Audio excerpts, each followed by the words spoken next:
Okay, so today we're in our second lesson in Unit 5, and we're going to be focusing strictly on business cycles. So let's get started. First thing, we need to take a look at our essential questions. Again, what's an essential question? These are the things you should be able to do by the time the lesson ends. Now, the first one we've seen before, but in Unit 5, Lesson 1, but we can apply it here as well. So how do economists measure the economy? You're going to see that it's basically with the business cycle. That's what we use to actually see what's going on with the economy, but we'll get more into that soon. What is the business cycle, and what can cause it to change? So how are we going to do that today? Well, that's what our learning targets are. We're going to use a graph of the business cycle to identify economic activity. We're going to explain how the economy behaves during each phase of the business cycle. We're going to differentiate between aggregate supply and aggregate demand, differentiate between leading, lagging, and coincidental indicators in regards to the business cycle, and we're going to determine what causes the business cycle to actually change. First, we're going to take on learning target 1 and 2, which you can see listed below. Use a graph of the business cycle to identify economic activity and explain how the economy behaves during each phase of the business cycle. So, what is a business cycle? Well, the economy is always in a state of change. You might hear someone say that, oh, we're in a recession, and maybe you don't know what that means.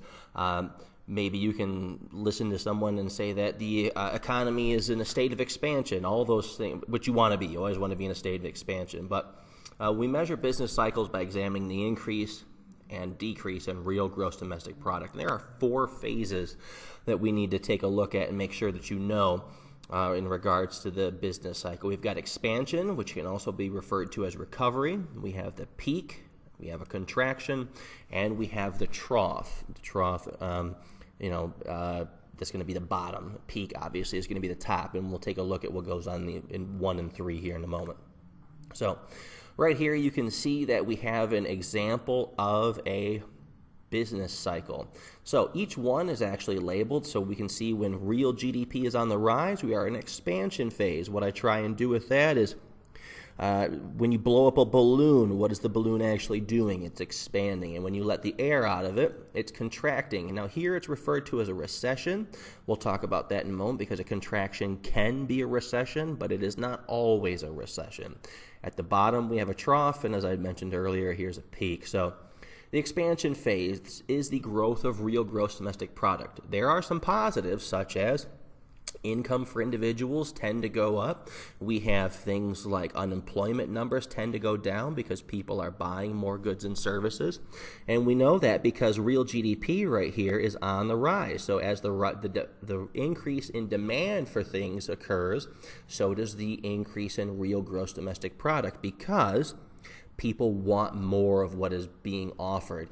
Now, remember, this is real GDP. Now, in our previous lesson, we had talked about the difference between nominal and real, and we talked about real takes into account the changes in inflation, so that's why they're going to go ahead and use real instead of nominal.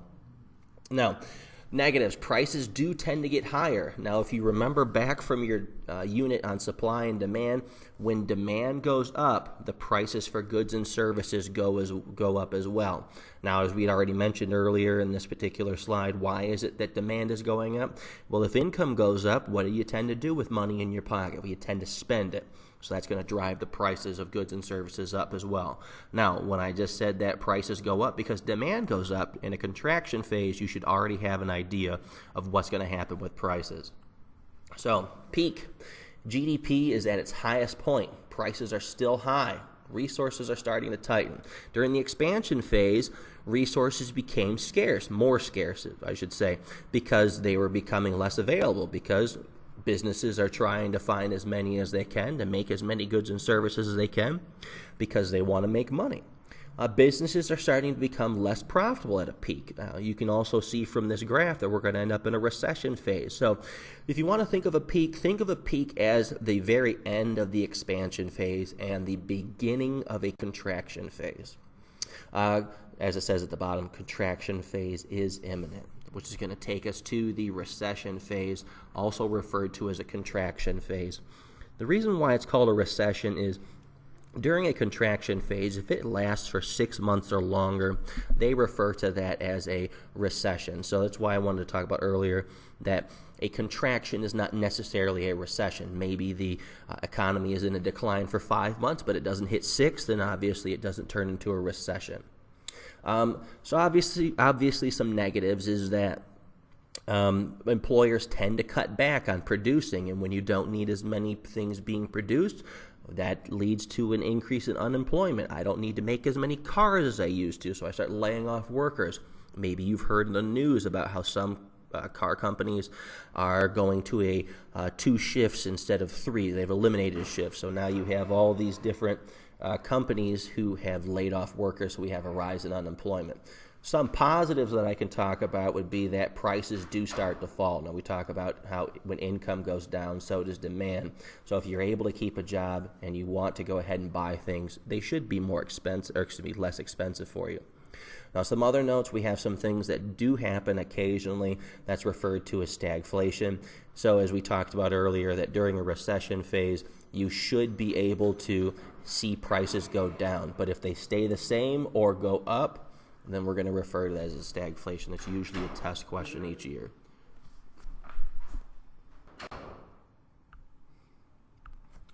So now we're going to have a trough. Trough is the opposite of a peak. When we talk an expansion phase was coming to an end and a recession phase was starting to basically be around the corner. Well, the opposite is happening here. We're going to have an end to a recession and contraction phase at the trough.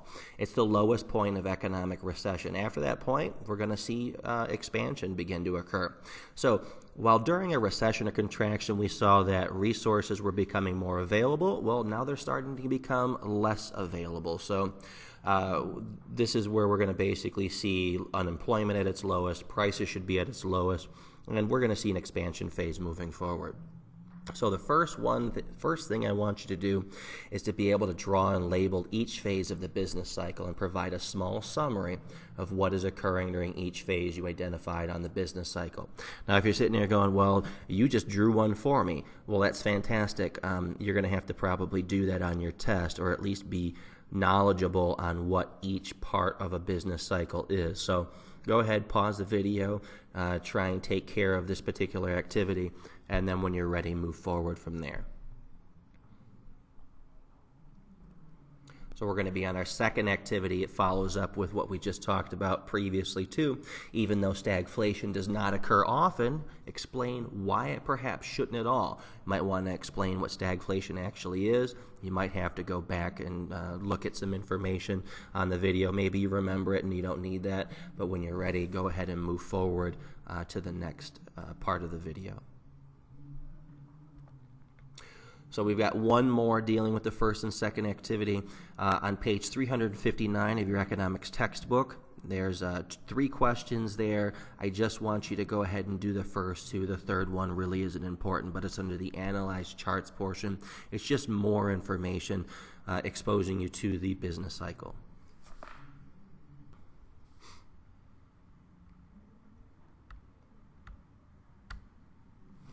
So our third learning target that we're going to get to is differentiate between aggregate supply and aggregate demand. Now, that also means that you need to have a firm grasp on what the terms demand and supply are too. So take a moment and try and remember about all the things that you covered with supply and demand. Now, you don't have to go into the fact that, well, there are 6 things that could possibly change demand, and there are 6 things that can possibly change supply. Just keep it very basic. What is it that you remember about maybe creating a term for what supply is? And you should have probably done the same thing with demand. And you'll need to use those in order to try and do the things that are coming up in the next part of the video. So let's just go ahead and get started. You probably already have an idea of whether you know anything about supply and demand or not. So let's go through this. All right, so demand is when someone wants or has the desire for something and has the ability to pay for it. Like, for instance, I would not be considered personally me in the demand for $250,000 cars. So a Lamborghini, do I want one? Do I have the desire for it? Absolutely, but I am a teacher and I don't have the ability to pay for it. So the other thing with demand too is when we went through it, at least with my classes, is that we only dealt with demand as far as one good or service. We didn't use all of them. So when we're talking about the economy doesn't deal with just one good or service. They deal with thousands, maybe millions of different goods and services. So how do we talk about demand for all goods and services? That's the term aggregate demand. And the relationship to this lesson is the higher aggregate demand goes, the higher gross domestic product goes as well. And the same is true for lower aggregate demand, because when people demand things, the producers are going to respond and make those things.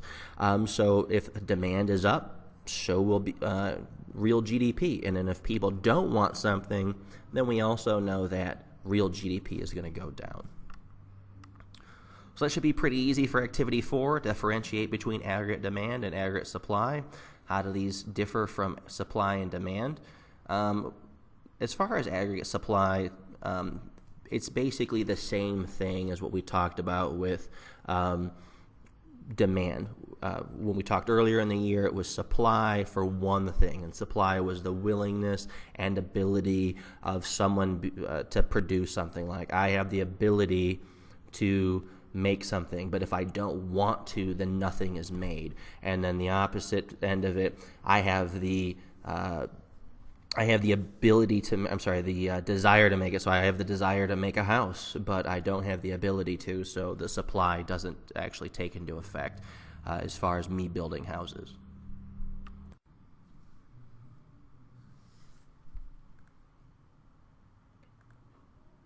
So we're going to go ahead and take on learning target 4. We're going to differentiate between leading, lagging, and coincidental indicators in regarding business cycles. So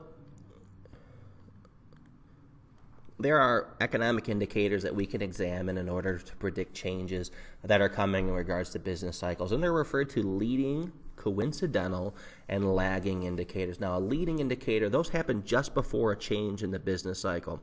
Some of those examples are stock prices, consumer expectations, orders for capital goods and consumer goods, and building permits. If there are a lot of building permits being put in place, we know that someone's expecting to do some building. They're expecting a need for goods and services to be made, so buildings have to obviously be created to basically sell those goods and services. Stock prices, if stock prices go up, that's always a good indication that people are buying and selling things within the economy. Consumer expectations, if people are feeling better about the economy, that is something that will obviously be leading into them spending money, because if you don't feel good about the economy and that you might not have a job, you probably, I hope not, don't go out and spend money. But then if you feel really good, like, yeah, I'm going to have a job, I have no problems, I'll go out and spend some money. The order for capital goods and consumer goods too, if companies are out there trying to purchase more manufacturing equipment, then they're getting ready to go ahead and start making products. So they're not going to sit there and order those capital goods if they're not going to be making anything with them. Now it leads us to a coincidental. These are happening at the same time as the change of the business cycle. Some examples are changes in unemployment data, sales volume, and personal income. So as we end up transitioning from, say, a trough into into an expansion, we should see unemployment numbers start to go down, because if we were still going in a contraction phase, the unemployment numbers should still stay high or continue increasing. Personal income, obviously, as we are in an expansion phase, you should be making more money, theoretically, but at least the nation is, if you look at the everybody working as a whole. And then if you're a contraction phase, the income of individuals will be going down as well. Now, lagging, those are things that happen after the fact. The thing that I try and use to teach this concept is lag in a video game if you're online, meaning that you do something, but then you don't see it actually occur until seconds after you've actually done the action. So if I went to go ahead and take a shot in 2K and I let go of the thumbstick and the guy's still in the middle of shooting, it happens way after. Of course, most of you are probably blaming your terrible 2K record on lag online, but hey, whatever. So the length of unemployment and ratio to consumer credit and income, those are also some things. Length of unemployment, that's something we examine afterwards, and ratio to consumer credit to personal income, those are also some things that we take a look at as lagging indicators. Now, lagging indicators, those are used to confirm the end of an expansion phase or contraction phase. They are not used to determine anything going on during it or just before it. All right. So then it leads us to activity 5, explain how economists might be able to predict changes in the business cycles and the data that is associated with those indicators. So basically I'm asking you to go ahead and list the 3 terms that we just used and then explain exactly what are we going to be looking at to try and use those predictions. So that'll help you out with activity 5. When you're done with activity 5, go ahead and move on to try and get done with learning target 5. We're going to determine what causes business cycles to change. So we know that they do change. We know that we can predict their change with some accuracy, but exactly what's causing them to change? Well, there's 4 things. We've got business decisions, changes in interest rates, and consumer expectations along with external issues. Now, a demand slump is going to cause some things, cause a ripple effect. So what I'm basically talking about is, think of it this way. If you were working at a job and they let go a bunch of people, maybe they closed their doors, if you now don't have any money, all the places that you went out and purchased goods and services from in the community, those are basically not receiving your money anymore.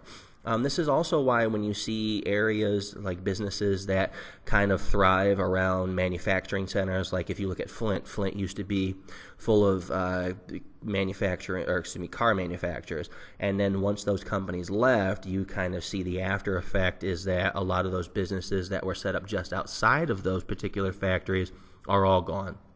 So that's kind of how you talk about a ripple effect. When businesses decide to cut back, then people don't have any money, and then they don't go out and spend money at other businesses, and then those businesses that used to rely on the workers in the company that we referred to in the original example, they might have to go ahead and cut back on their workforce, and then we just have the effect continuing on. But then you have the opposite too. If you have a company that tries to open up a new business, a new manufacturing center, obviously that would have the opposite effect. They employ new people, and then everybody that is employed at the job, they go out and spend their money in the community, and then we move in a positive direction. So, some things that might be applicable to what we're discussing now that happening at least during the time of this recording. You have Ford Motor Company and Chrysler have decided not to build factories in Mexico, and they're going to build them in the United States instead. So obviously that's going to have a positive impact on the economies of wherever it is that they end up putting these factories at. I believe one of them is going to be they're not building a new factory. They're just kind of adding some jobs at the Flat Rock assembly plant, which isn't too far from here. So, if you're getting ready to graduate, you might end up finding a job there possibly. So, other things too, changes in interest rates. Maybe you know what an interest rate is. Changes in interest rates is dealing more with the cost of borrowing money. When you go to a bank and you try and borrow money, it's not free. There's a charge associated with that. And when interest rates go up, people tend to borrow less because it becomes more expensive.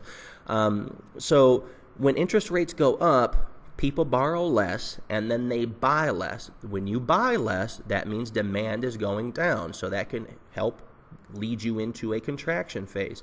And when interest rates go down, which the government does control to some extent, they are usually trying to get the economy into an expansion phase. So because it's easier to borrow money, people do borrow more of it. And because people have more money in their pocket, they go ahead and invest that in their business or into new housing. And so demand will go up. So aggregate demand would go up. Then we have external issues, which are basically things that you can't control. You can't control if an earthquake hits. You can't control if a tornado comes in and ruins a bunch of factories.